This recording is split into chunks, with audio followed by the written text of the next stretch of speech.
এর মধ্যেই আমরা ট্রাই করবো। আমি আসলে আমার সাথে তারাই জিম করবেন যারা জব করেন কিংবা বিজনেস করেন।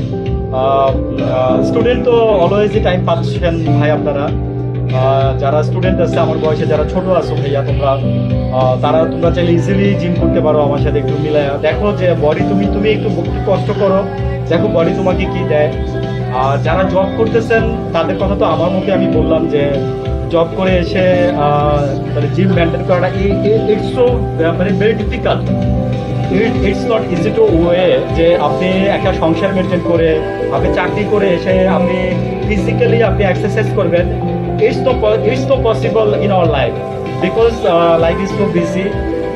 আমি একটা কথা বলছি, আগে তো পেটের খাবার দিবেন তারপরে না আপনি জিম করবেন। তো এনিওয়েজ আসলে কিছু করার নাই, এর মধ্যে আপনাকে করতে হবে বিকজ আপনি ওই কাজগুলো তখনই করতে পারবেন যখন আপনি সুস্থ থাকবেন। আপনি সুস্থ না থাকলে তো আপনি আপনার মানে পরিবারের জন্য আপনি কামাই করতে পারবেন না। আমার বলার উদ্দেশ্য হচ্ছে এটাই যে আপনি যদি সুস্থ না থাকেন আপনি তো আপনার পরিবারের জন্য কামাই করতে পারবেন না। সো আমি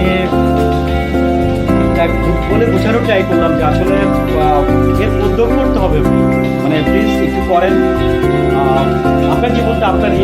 আমি অসুস্থ হইলে আমি বললাম না যে কেউ এক টুকরা মাংস আপনার শরীরে নিয়ে লাগাই নিয়ে দিয়ে বলবে না যে ভাই আপনি সুস্থ হয়ে যাবেন, ঠিক আছে? তো যার জন্য যাই কিছু করেন না কেন আগে আপনাকে বেঁচে থাকতে হবে। যার জন্য যা কিছুই করেন না কেন আগে আপনাকে বেঁচে থাকতে হবে। আপনি বেঁচে থাকলে বাকি কাজগুলো হবে। তো সেটার জন্য আপনাকে আগে এখানে এফোর্ট দিতে হবে।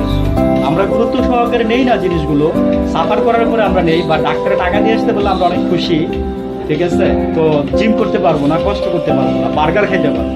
ভালো থাকবেন, আবার কথা হবে।